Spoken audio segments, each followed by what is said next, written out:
Two retired couples live on the same cul-de-sac in suburban Tampa. Both are 68, both worked 40 years, both retired last spring with almost identical nest eggs. From the driveway, you cannot tell them apart. Couple A pulls in, driving a leased 2025 Lincoln Navigator. Behind it sits a 32-foot Class A motorhome they've used 3 weekends all year. The mailbox just delivered an $1,800 country club statement. Yesterday, their daughter's monthly $1,200 went out on Venmo. Couple B drives a 2014 Toyota Highlander with 92,000 miles. There's no boat. The grocery haul is Costco. The watch on his wrist is a Seiko he bought in 1997. 20 years from now, one of these couples will run out of money in their early 80s, the other will leave their grandkids a small fortune. From the outside, right now, you genuinely cannot tell which is which, but the math can. If you've ever looked at someone who seems wealthy and quietly wondered how they actually got there, or worse, looked at your own retirement projection and wondered if you're going to make it, this video is going to make a lot of things click into place. My name is Nick, and I spend way too much time thinking about why the people who look richest are usually the ones running out of money first. If you're someone trying to build wealth that actually lasts into retirement instead of evaporating in your 70s, make sure to hit that subscribe button and give this video a thumbs up if it helps you out. And if you're nowhere near retirement watching this, stay with me, because the habits these people built at 35 are the entire reason one of them is going to die rich. Here are the 10 things wealthy retirees stopped buying to stay wealthy, and the first one is the most expensive habit hiding in plain sight.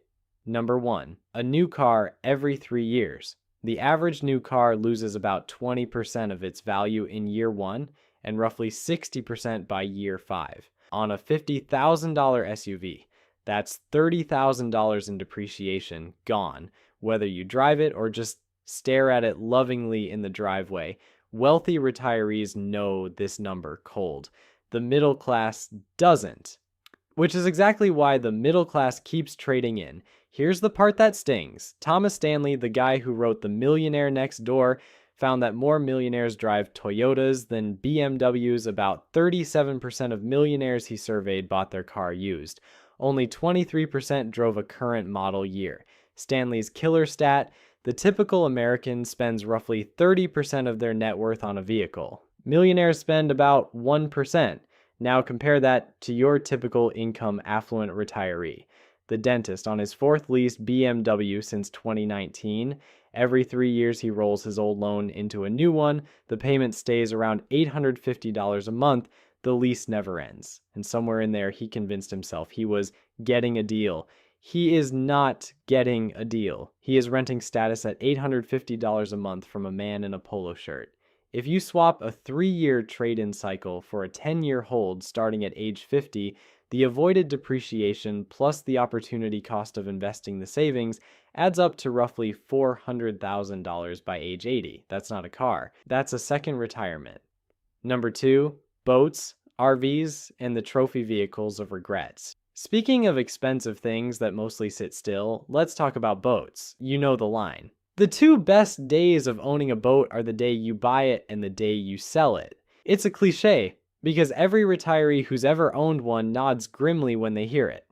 New RVs lose 20 to 30% of their value in year 1. Class A motorhomes lose more than half their value by year 10. Boats follow the same curve, except you also pay for storage, insurance, fuel, and slip fees, which run $3,000 to $8,000 a year on a modest boat. The only things on Earth that depreciate faster are meme stocks and gas station sushi. Here's the Stanley smoking gun, and this one is wild. In Stop Acting Rich, he found there were nearly 5 times as many boat owners in America as there were people who left an estate of $1 million or more. In plain English, most boats in this country are owned by people who cannot actually afford them. The real millionaires aren't out there clogging the lake on a Saturday afternoon. They're on their porch watching the people who can't afford boats drive boats. Let me run a specific number on you. Retired couple drops $150,000 on a Class A motorhome at age 65. Over 10 years, they pay $25,000 in fuel, $10,000 in maintenance, $12,000 in storage, and absorb a $60,000 depreciation hit. They use the thing 11 weeks total. The all-in cost per week of vacation, $9,700. For $9,700 a week, you could be staying at a private villa in Tuscany while someone named Lorenzo brings you breakfast. Instead, you're parked at a KOA in Wichita, emptying a black water tank in the rain. That is the trade you made. The wealthy didn't make that trade. They rented the RV for the one trip they wanted to take. That's the whole difference. Number 3, timeshares, or how to become a real estate owner for $1. If you thought boats were brutal, wait until you see what timeshares look like on the resale market. Open eBay right now. Search timeshare. There are listings for $1, not $1,000. One, as in the current owner will sell you their real estate for less than a vending machine soda just to stop paying maintenance fees. Some of them will literally pay you to take it off their hands. That's not a metaphor. That's an actual real estate transaction happening somewhere in America right now. Timeshares bought from the developer for $20,000 to $40,000 routinely resell for under $100. Even Disney Vacation Club units, the best resale performers in the entire industry, top out at about 15% of the original developer price.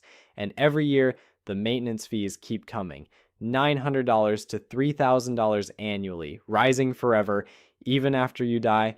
Your kids inherit it. Here's the math wealthy retirees do before they sign.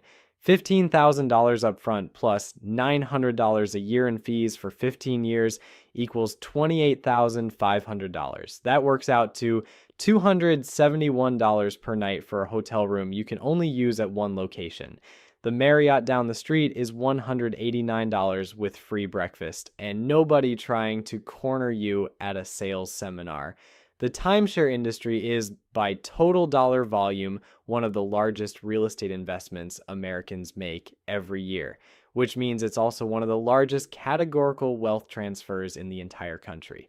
From you to a salesperson on a sales floor with free Mai Tais and a clock counting down to the limited time offer that mysteriously is offered every single day of the year. Number 4, whole life insurance and the annuity that ate your retirement. Now, I have to slow down because this next one is darker and I want you to hear me clearly. A healthy 30-year-old can buy a $500,000 term life policy for about $20 a month. The whole life version of that exact same policy from the exact same insurer runs $400 to $500 a month. That's a 20 times markup. Where does the extra $480 a month go? Mostly to commission. The agent gets the equivalent of an entire year's premium for selling you that one policy. That's not investment advice. That's a sales job dressed in a financial planner's vest. If you took that monthly difference and put it in an S&P 500 index fund instead, over 30 years it compounds to between $560,000 and $700,000. Your whole life policy in the same window builds maybe $50,000 to $80,000 in cash value, which, fun detail, you have to borrow against and pay interest on to access. It's your money. They charge you to use it. Now let's talk about the worst cousin, the variable annuity. The product retirees get sold most often, usually by someone with a really nice golf membership. This isn't a misunderstanding. This isn't a few bad apples. This is a $250 billion industry built on the assumption that retirees won't run the math. Most of them don't. That's the entire business model. Kiplinger documents that variable annuities run 2 to 4% in all-in fees every year.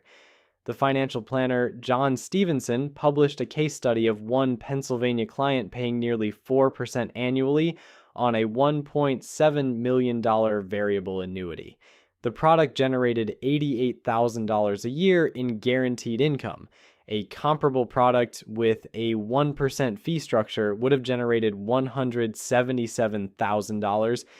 That client lost $89,000 a year in retirement income to fees. For 20 years, that's a paid-off house. That's a college fund.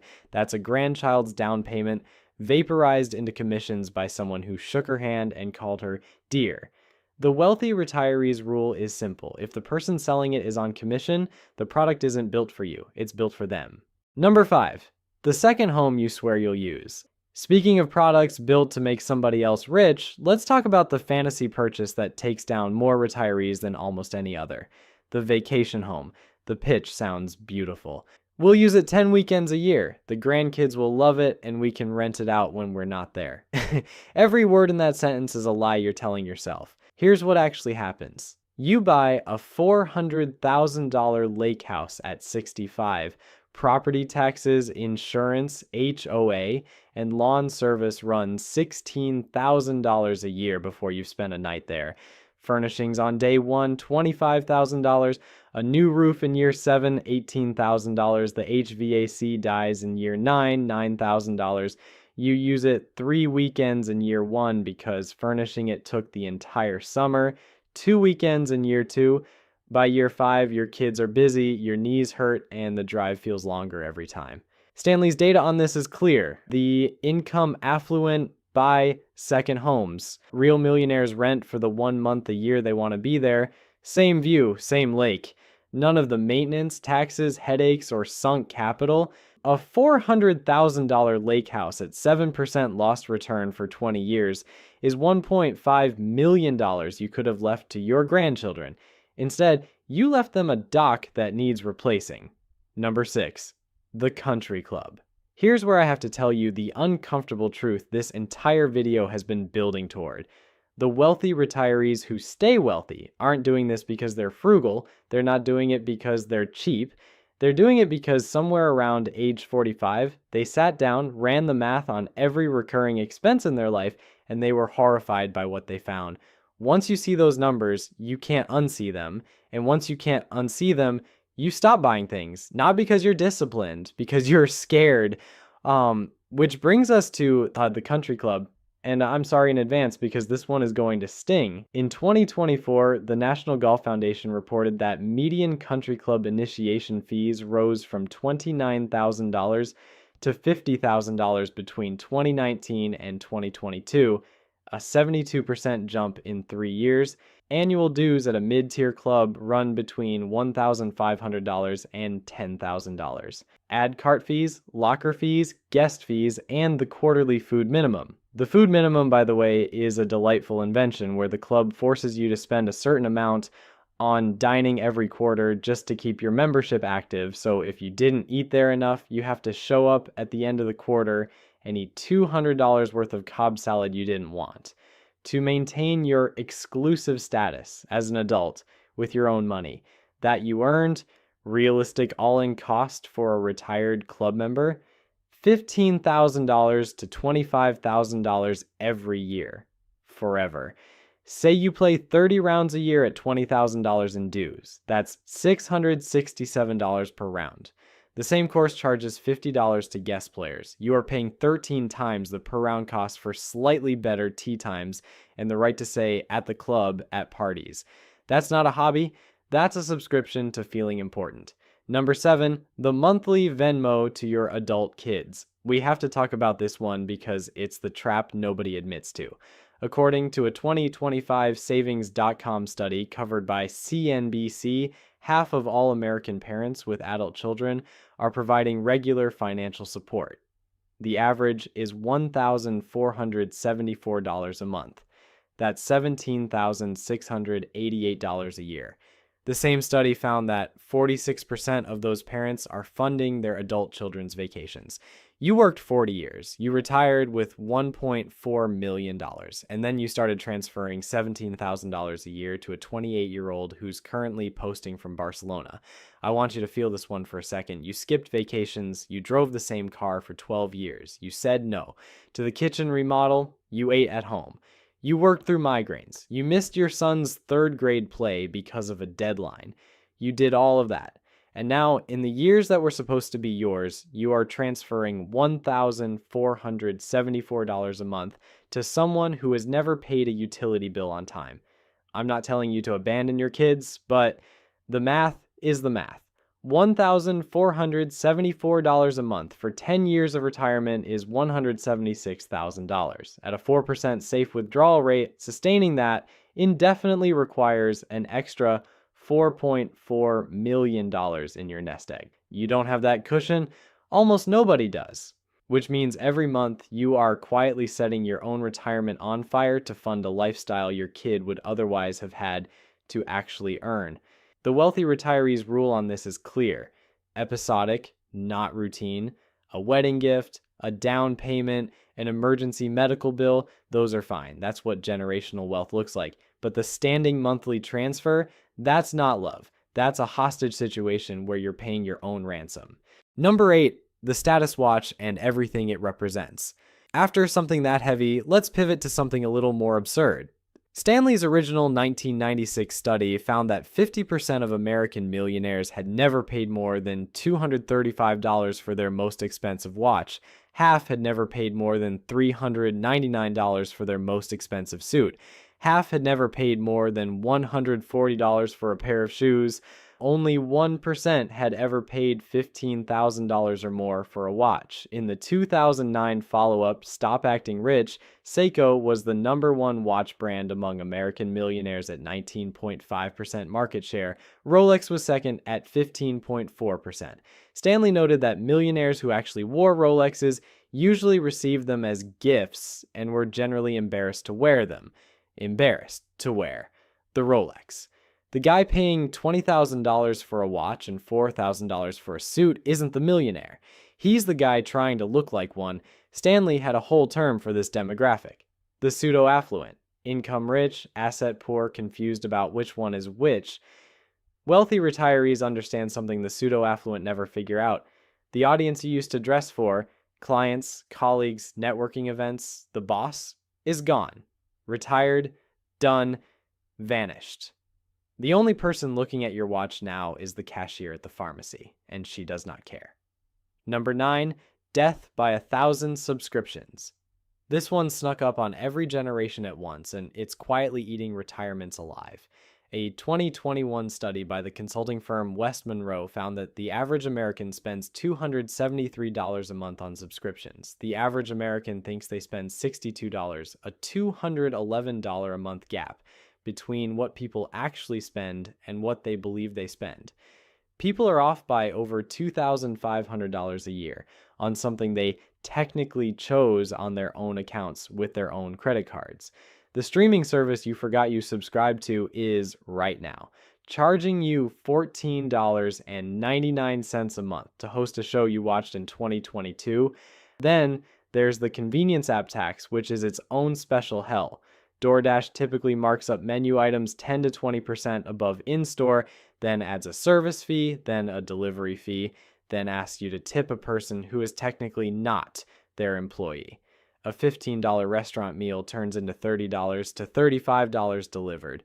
A Finance Buzz analysis found Postmates marks up food 92%, all in, 92%. You are paying nearly double for the same food because someone else's Honda Civic carried it 1.4 miles. The wealthy retiree's move is depressingly simple. In year 1 of retirement, they do a 1-hour subscription audit. They cancel the streaming they don't watch, the gym they don't visit, the magazine they don't read, the Apple One premiere they didn't realize was a bundle. They keep maybe 4. Not done. Cancel $200 a month in subscription creep, skip the delivery apps, and you free up $4,000 a year. Invested at 7% over 20 years, that's $175,000. 1 hour, $175,000. Number 10, the first 5 years of retirement. I want to end on the most important one, because if you remember nothing else from this video, make it this. There's a researcher named David Blanchett who published a study in the Journal of Financial Planning called Exploring the Retirement Consumption Puzzle. What he found is now known as the retirement spending smile. Retiree spending actually declines through your 60s and 70s, hits a trough around age 84, and only ticks back up at the very end of life for healthcare. The average retiree spends about 20% less in retirement than they think they will. Financial planners call them go-go, slow-go, and no-go years. The go-go years are the first decade. You're healthiest, most active, most excited, and critically, most vulnerable to making a giant financial mistake. Because the first 5 years of retirement is what's called the retirement risk zone, the danger window where one bad market year combined with overspending can permanently shrink your portfolio. It's called sequence of returns risk, and it works like this. Two retirees, same $1 million, same average return over 30 years. The one who happens to get bad market years at the beginning of retirement runs out of money. The one who gets the bad years at the end dies with millions in the bank. Same return, different order, wildly different outcomes.